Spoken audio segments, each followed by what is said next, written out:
이 시간 우리 가운데 주신 하나님의 말씀은 로마서 1장 1절부터 7절 그리고 16절, 17절 말씀 함께 한 절씩 교독하도록 하겠습니다.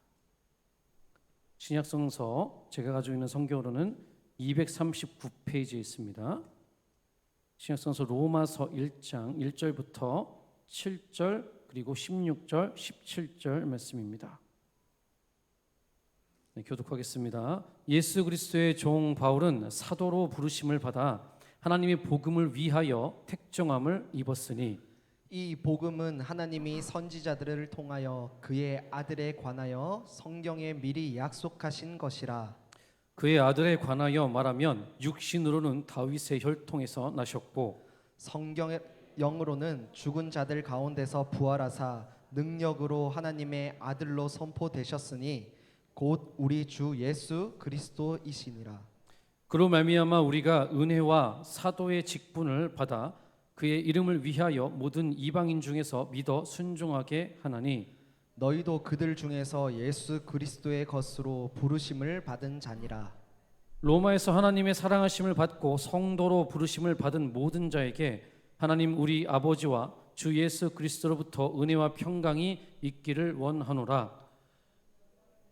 내가 복음을 부끄러워하지 아니하노니 이 복음은 모든 믿는 자에게 구원을 주시는 하나님의 능력이 됨이라. 먼저는 유대인에게요 그리고 헬라인에게로다. 함께 읽겠습니다. 복음에는 하나님의 의가 나타나서 믿음으로 믿음에 이르게 하나니 기록된 바 오직 의인은 믿음으로 말미암아 살리라 함과 같으니라.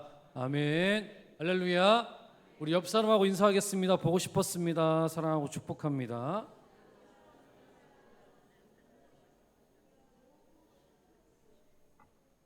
네, 사랑하고 축복합니다. 오늘은 신약 성서의 정수라고 불리는 복음의 정수라고도 하죠. 로마서 강해 설교를 좀 하고자 합니다. 제가 수요 설교를 간헐적으로 하기 때문에 로마서 강해를 수요 설교와 새벽 기도를 좀 이렇게 번갈아 가면서 설교를 진행하고자 합니다. 그래서 로마서를 바르게 이해하기 위해서는 먼저 당시 로마 교회의 시대적 배경을 알아야 합니다.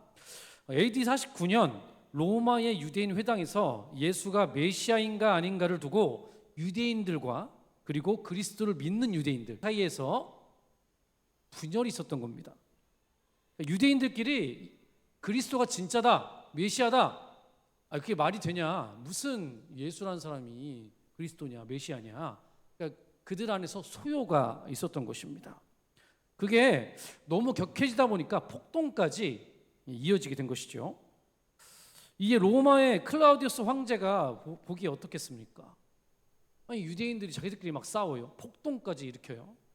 그래서 이 클라우디우스 황제가 모든 유대인들을 이 로마 지역에서 추방시켜 버립니다. 당연히 로마 교회 유대인 성도들도 로마를 떠나게 되었습니다. 이로 인해서 로마 교회는 자연스럽게 이방인 그리스도인들 중심으로 운영되기 시작했죠.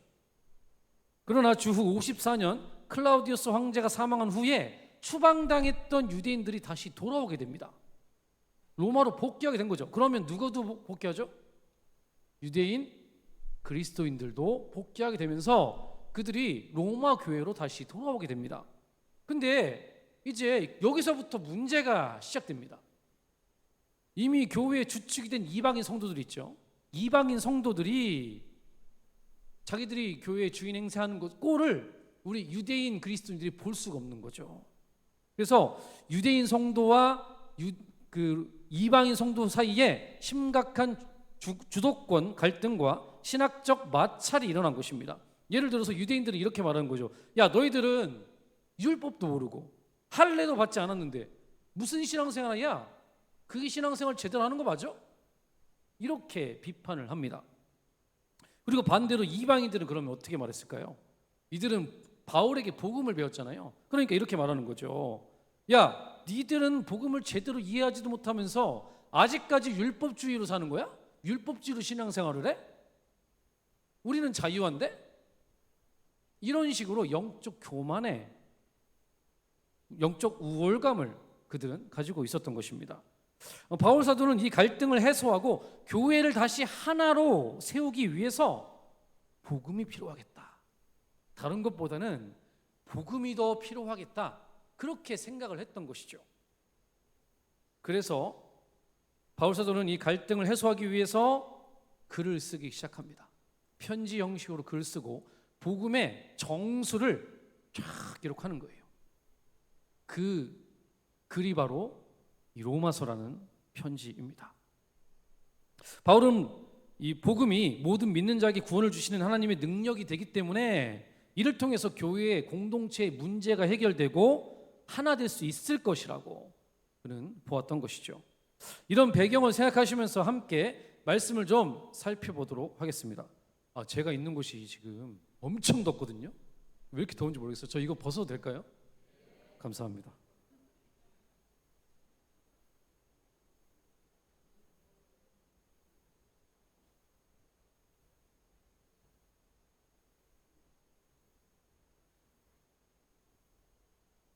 자, 그러면 우리 1절부터 한번 차근차근 말씀을 보도록 하겠습니다. 1절 말씀.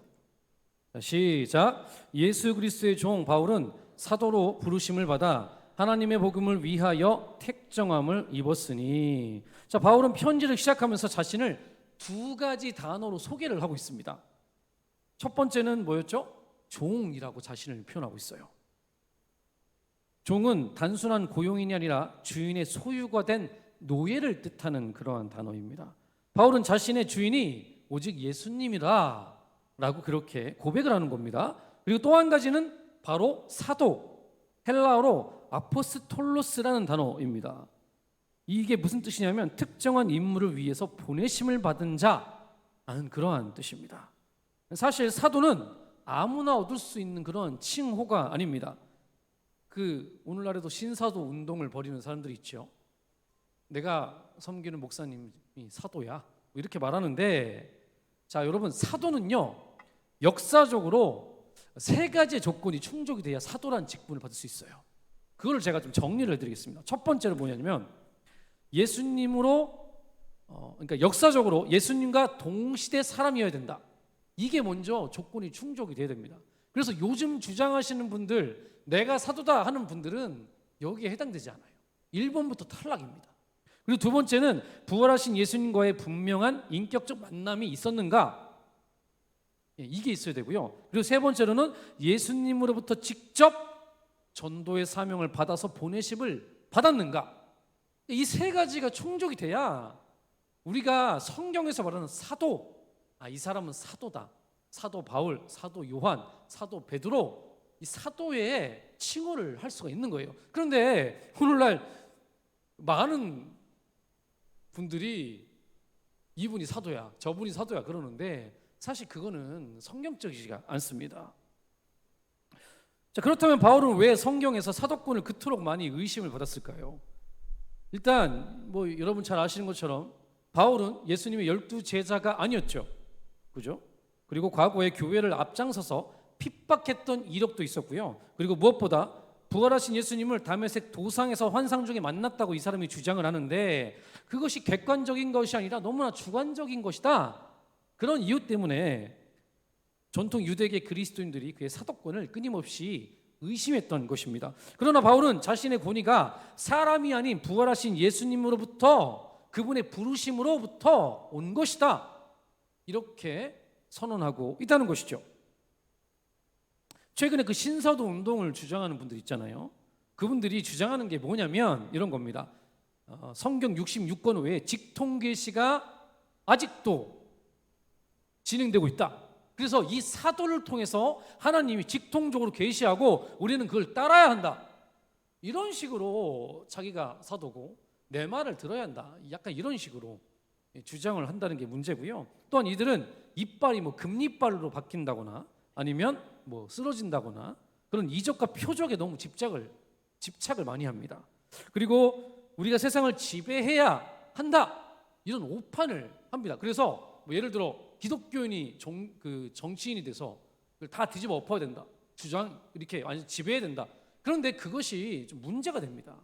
왜냐하면 크리스텐돔 시대, 그러니까 중세 시대 때 종교와 정치가 하나가 된 적이 있었어요. 그때 문제가 뭐냐면 영적으로 타락을 했어요. 그러니까 기독교, 이 종교와 정치는 분리돼야 되는 게 혹시 맞습니다. 그런데 어쨌든 이 신사도 운동을 주장하는 사람들의 이 그 신학적 부분들은 정통 기독교 신학에 어긋나는 위험한 주장이죠. 성경은 여러분 66권으로 이 계시가 이미 완성된 겁니다. 그리고 또한 역사적 사도는 신약 시대로 이미 마감된 것입니다. 그래서 우리는 이 부분을 좀 경계해야 된다는 것을 여러분 꼭 기억하시기를 바랍니다. 자, 이제 다시 본문으로 돌아와서 바울은 복음을 위하여 자신이 택정함을 입었다, 이렇게 또 표현하고 있습니다. 그렇다면 바울이 전한 복음이라는 것이 무엇일까요? 자, 복음이 여러분 무엇입니까? 복음이 뭐죠? 그렇죠? 예, 복음은 갑자기 만들어진 게 아니에요. 하나님이 구약 선지자들을 통해서 미리 약속하신 그의 아들 예수 그리스도를 말하는 건데, 성경에서 이렇게 표현되고 있죠. 육신으로는 다윗의 혈통으로 오셨고 성결의 영으로는 부활하셔서 하나님의 아들로 선포된 분이다.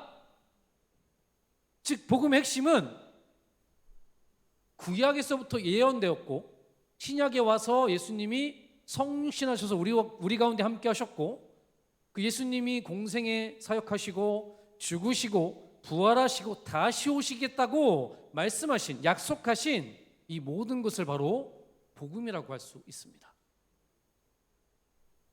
자, 바울은 이 복음을 전하기 위해 자신의 인생을 바쳤던 사람입니다. 바울은 6절에서 우리를 향해서 이렇게 선포하고 있죠. 6절 말씀을 같이 한번 읽어보겠습니다. 자, 시작. 너희도 그들 중에서 예수 그리스도의 것으로 부르심을 받은 자니라. 아멘. 자, 우리의 정체성에 대해서 이야기하고 있어요. 우리의 정체성은 세상의 지위나 소유에 있지 않습니다. 뭐라고 써 있죠? 그리스도의 핏값으로 산 예수 그리스도의 것. 우리는 예수님의 것입니다. 하나님 나라 백성이라는 뜻입니다. 이 정체성을 잊지 않기를 예수 그리스도 이름으로 축원드립니다. 여러분, 정체성이 너무 중요합니다. 우리가 신앙생활 하는 데 있어서 이 정체성이라는 게 너무나 중요한데, 왜 중요하냐면 인간은 자신의 정체성대로 생각하고 행동하고 살아가고 있기 때문입니다. 예를 들어서 길거리에서 쓰레기통을 뒤지며 구걸하던 고아 소년이 있었어요. 어느 날 자비로운 왕이 아들이 없으니까, 야, 내가 이제 너를 내 아들로 삼을게, 왕자로 삼을게 라고 말하면서 입양을 하는 거죠. 그 소년은 하루아침에 나라에서 가장 귀한 왕자가 되었습니다. 그러나 입양된 첫날 밤 소년은 고급 비단 침대 있잖아요. 그 침대 밑에서 자는 거예요. 밑에서 거적대기 그냥 이렇게 덮어가지고 그렇게 자는 거죠. 그리고 다음날 식사 시간이 되자 왕실의 화려한 그 산의 진미가 쫙 등장합니다. 근데 이 소년이 그 음식을 보고서 바로 음식을 막 자기 주머니에 넣는 거예요. 누가 훔쳐갈까 봐 막 챙기는 거죠. 그리고 손으로 막 먹습니다. 왜 그랬을까요? 그 안에 아직 정체성이 가난한 거지의 정체성을 가지고 있기 때문이죠. 왕은 소년을 혼내지 않고 따뜻하게 감싸 안으며 말했죠. 얘야, 안심해. 너는 이제 구걸하는 고아가 아니라 나의 사랑하는 왕자야. 아무도 네 음식을 뺏지 않아. 이 궁전의 모든 것은 다 너의 것이야. 이렇게 말합니다. 소년이 길거리 고아의 태도를 벗어버리고 품위 있는 왕자로 바뀌기까지 시간이 필요합니다. 그리고 왕의 인내와 교육이 필요했겠죠. 소년은 그 다음부터 바로 바뀌었을까요? 바로 바뀌진 않았습니다. 정체성이 바뀌는데 시간이 걸리는 것이죠. 하지만 그 정체성이 고아에서 왕자로 바뀌면 생각과 말과 모든 행동이 바뀌게 되는 것입니다. 여러분, 우리가 하나님을 섬기고 예수를 믿는데도 불구하고 우리 안에 자꾸 분노가 나오고 짜증과 원망이 나오고 그리고 잘못된 행동이 나온다면 우리 안에 정체성을 한번 점검해 봐야 됩니다. 내 정체성은 무엇인가? 나는 어떠한 정체성을 가지고 사는 것인가? 그거를 돌아봐야 합니다. 로마서 8장 14절 15절 말씀 볼까요? 자, 시작. 무릇 하나님의 영으로 인도함을 받는 사람은 곧 하나님의 아들이라. 너희는 다시 무서워하는 종의 영을 받지 아니하고 양자의 영을 받았으므로 우리가 아빠 아버지라고 부르짖느니라. 아멘. 자, 이 말씀을 보면은 우리는 하나님의 영으로 인도함을 받는 자로서 이제는 예전처럼 무서워하는 종의 영을 받지 않는다, 이렇게 표현하고 있습니다. 예전에는 이스라엘 백성들이 하나님을 매우 두려워했죠. 하나님의 영광을 마주했을 때 그냥 우리는 죽었다, 이렇게 생각을 했습니다. 그게 바로 무서워하는 종의 영이었습니다. 그러나 예수 그리스도의 보혈의 은총으로 구원받은 우리는 더 이상 무서워하는 종의 영을 받지 않고 하나님의 양자, 자녀의 영을 받는 겁니다. 그래서 더 이상 하나님을 두려워하는 것이 아니라 하나님을 오히려 아빠, 아버지라고 부르는 것이죠. 그게 바로 우리의 정체성입니다. 사랑하는 여러분, 여러분들은 하나님의 것임을 믿으시기 바랍니다. 하나님의 자녀임을 믿으시기 바랍니다. 그 정체성을 가지고 살아야 돼요. 그러면 여러분 말과 행동이 달라지는 겁니다. 아, 나는 하나님의 백성이지. 하나님의 백성은 이런 행동하지 않아. 남편에게 소리 지르지 않아. 자녀에게 소리 지르지 않아. 아내에게 핀잔 주지 않아. 그렇게 바뀐다는 것이죠. 자, 그렇다면 정체성을 깨달은 성도는 어떠한 태도로 교회와 세상을 대해야 할까요? 11절에 나와 있습니다. 우리 같이 보겠습니다. 시작. 내가 너희 보기를 간절히 원하는 것은 어떤 신령한 은사를 너희에게 나누어 주어 너희를 견고하게 하려 함이니. 아멘. 자, 신령한 은사를 나누어 주라, 이렇게 표현하고 있어요. 바울이 로마에 가기를 간절히 원했던 첫 번째 이유는 로마 성도들에게 신령한 은사를 나누어 주어 그들의 믿음을 견고하게 세우기 위함이다, 이렇게 표현하고 있습니다. 여러분, 그러면 이 신령한 은사가 뭘까요? 신령한 은사. 신령한 은사는 성령 하나님께서 성도와 교회의 유익을 위해서 주시는 영적인 선물을 의미합니다. 그렇죠? 사실 로마 교회의 현 상황이 어땠죠? 아까 제가 말씀드렸잖아요. 로마 교회 어땠습니까? 이방인과 유대인 사이에 뭐가 있었죠? 갈등이 있었습니다. 주도권 싸움을 하고 있었어요. 그러면 자, 방언의 은사를 받으면 그걸 해소할 수 있나요? 예언의 은사를 받으면 해소할 수 있습니까?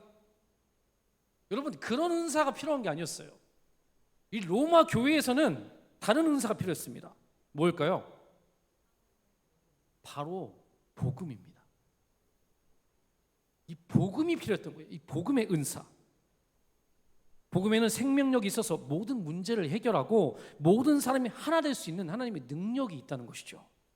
그래서 바울이 분명히 이방인들에게 또한 유대인들에게 복음을 전해줬음에도 불구하고 안 되겠다, 다시 복음으로 돌아가야겠다. 이들 안에 이 복음이 흐릿해졌다.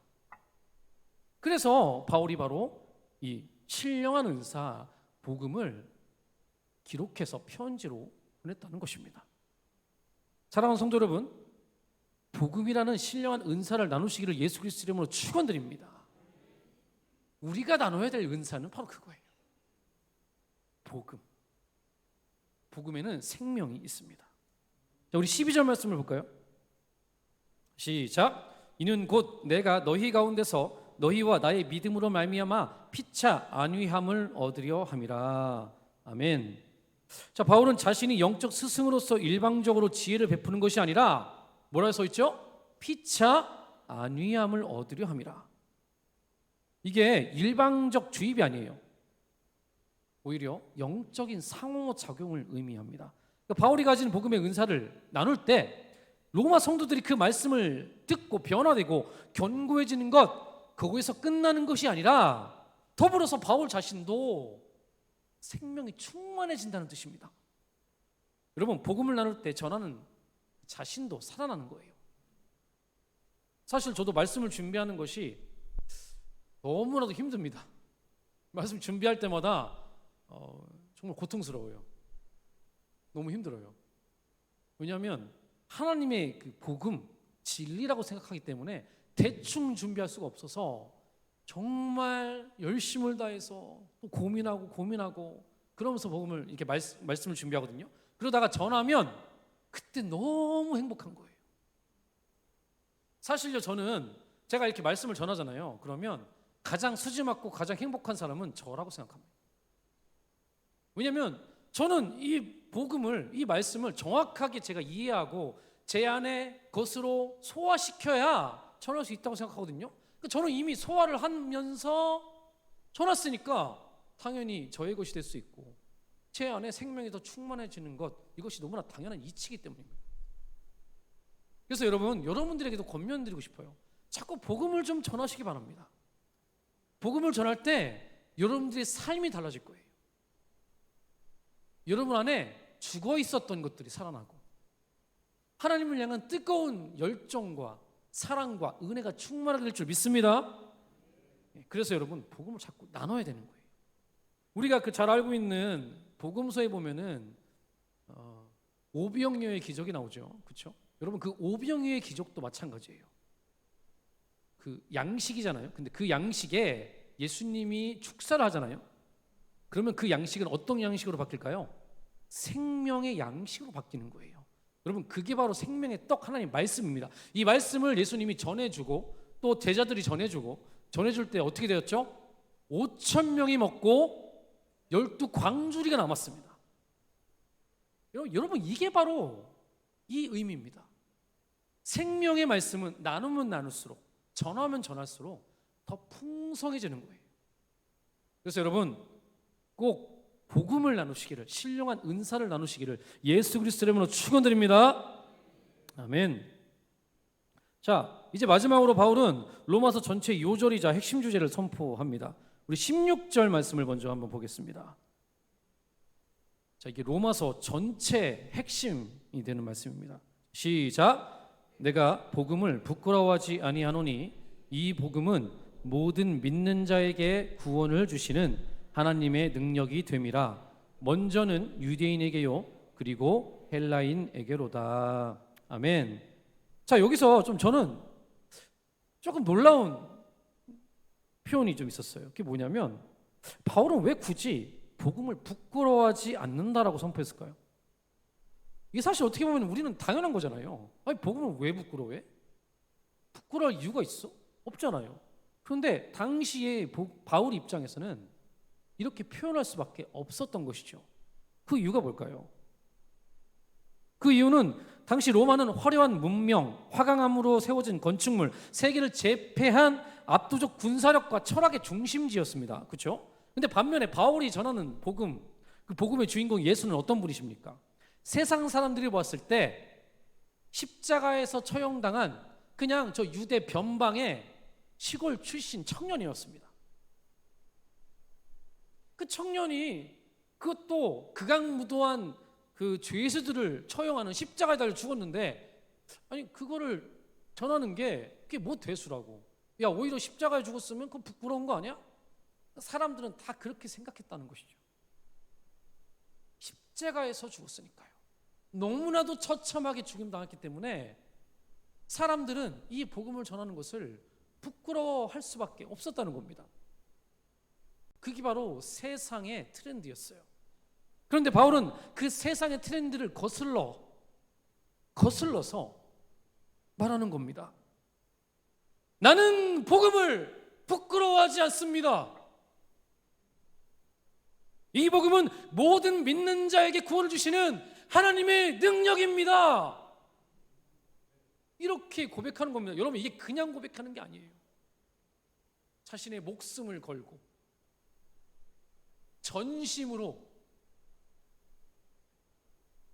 그 십자가에서 처절하게 죽임당한 예수를 당당하게 선포하는 것입니다. 이게 바로 바울의 마음이에요.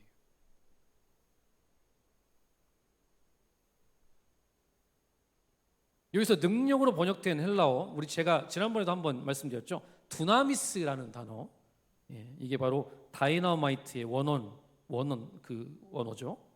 즉 복음은 폭발물처럼 죄의 사슬을 끊어뜨리고 단단한 인간의 마음을 부수며 죽었던 영혼을 다시 살려내는 하나님의 거룩한 다이너마이트 같은 것이다. 이렇게 말할 수가 있게 될 것입니다. 그렇다면 복음이 이러한 폭발적인 구원의 능력 왜 이렇게 되는 걸까요? 그거는 17절에 근거가 나와 있습니다. 17절 말씀 같이 한번 보겠습니다. 시작. 복음에는 하나님의 의가 나타나서 믿음으로 믿음에 이르게 하나니 기록된 바 오직 의인은 믿음으로 말미암아 살리라 함과 같으니라. 아멘. 자, 따라하겠습니다. 복음에는 하나님의 의가 나타난다. 성경에서 말하는 이 하나님의 의, 인간이 도덕적 행위나 율법을 통해서 획득하는 그러한 공로가 아니에요. 이것은 하나님과 관계를 회복하기 위해 예수 그리스도의 십자가를 통해 우리에게 공짜로 값없이 준 선물과도 같은 것입니다. 쉽게 말해서 우리 자체는 여전히 더럽고 죽어 마땅하고 추한 죄인인데 하나님께서 그런 우리에게 너는 의롭다 불러주신 거라는 거죠. 그래서 이것을 우리는 은혜라고 부르는 것입니다. 하나님의 의는 우리가 열심을 통해서 착한 일을 해서 얻는 것이 아니라 선물로 공짜로 받는다는 거예요. 여러분들은 구원받을 자격이 있으십니까? 저는 구원받을 자격이 없어요. 단 하나도 없습니다. 그럼에도 불구하고 하나님께서 복음을 통해서 그 복음 안에서 하나님의 의가 나타나서 내 안에 들어왔다는 겁니다. 이게 바로 우리 17절의 내용입니다. 우리가 복음을 듣고 복음을 믿었을 때 그 복음 안에 하나님의 의가 나타나서 우리 안에 들어와서 우리를 의롭다라고 말씀하신다. 바로 그 이야기라는 것이죠. 이것을 우리는 은혜라고 부릅니다. 구원의 메커니즘, 이 복음의 메커니즘을 제가 설명을 해드리면 이런 겁니다. 복음은 그냥 어떤 인간의 언어나 지식이 아니죠. 하나님께서 우리를 사랑하셔서 성육신에서 이 땅에 예수라는 분을 보내주셨고 그분이 우리의 죄를 다 짊어지고 십자가에서 죽으시고 부활하시고 다시 오시겠다는 기쁨의 소식입니다. 그 소식을 우리가 들었을 때 그러면 제일 먼저 우리는 뭘 느낍니까? 죄인됨을 깨닫는 거예요. 내가 죄인이구나. 나를 지으시고 나를 위해서 예수라는 분이 저렇게 나의 죄를 사하기 위해서 죽으셨구나. 나는 진짜 죽어마땅한 죄인이었구나. 그걸 깨닫게 됩니다. 그러면서 회개가 일어나면서 독생자의 십자가의 죽으심으로 하나님의 사랑이 얼마나 컸는지를 깨닫고 이 모든 것이 내게 거저 주신 선물이구나라는 걸 깨닫는다는 거죠. 그러면 그걸 알게 되면서 이 은혜를 믿음으로 받아들이게 되는 겁니다. 그래서 그 본문에 믿음으로 믿음에 이르게 한다 이 말이 있죠. 그죠? 다시 한번 보여주세요. 믿음으로 믿음에 이르게 한다. 17절 말씀. 네. 믿음으로 믿음에 복음에는 하나님의 의가 나타나서 믿음으로 믿음에 이르게 한다. 바로 그게 그 의미입니다. 내가 그 은혜가 이렇게 큰 거구나. 그 은혜를 내가 믿을 수밖에 없네. 그 믿음으로 통해서 믿음에 이르게 된다. 바로 그 말이에요. 그래서 첫 번째 이 믿음이 두 번 나왔잖아요. 첫 번째 믿음은 예수를 구주로 받아들이는 시작의 단계의 믿음을 말하는 거예요. 이걸 믿어야 되는구나. 그래, 믿어지네. 구주로 내가 믿어야겠다. 그리고 두 번째 믿음은 믿음에 이르게 한다. 즉 삶의 모든 순간 속에서 하나님의 의와 신실하심을 신뢰하면서 하루하루 내가 믿음으로 살아야겠구나. 이 믿음입니다. 그러니까 신앙의 시작의 믿음 그리고 살아내는 믿음, 이 두 가지 믿음을 지금 바울이 언급하고 있는 거예요. 구원의 출발점도 오직 예수를 믿는 믿음, 구원받은 성도가 하루하루 살아가는 삶의 과정도 믿음으로 산다는 것이죠. 바로 그 이야기가 17절에 믿음으로 믿음에 이르게 한다 그 말입니다. 그래서 바울은 하박국 선지자의 말을 인용하면서 뭐라고 얘기하고 있죠? 기록된 바 오직 의인은 믿음으로 말미암아 살리라 함과 같으니라. 아멘. 아멘. 네. 오직 믿음으로 말미암아 우리가 살게 되는 것이다. 종교개혁자 마틴 루터 이야기 잘 아시죠?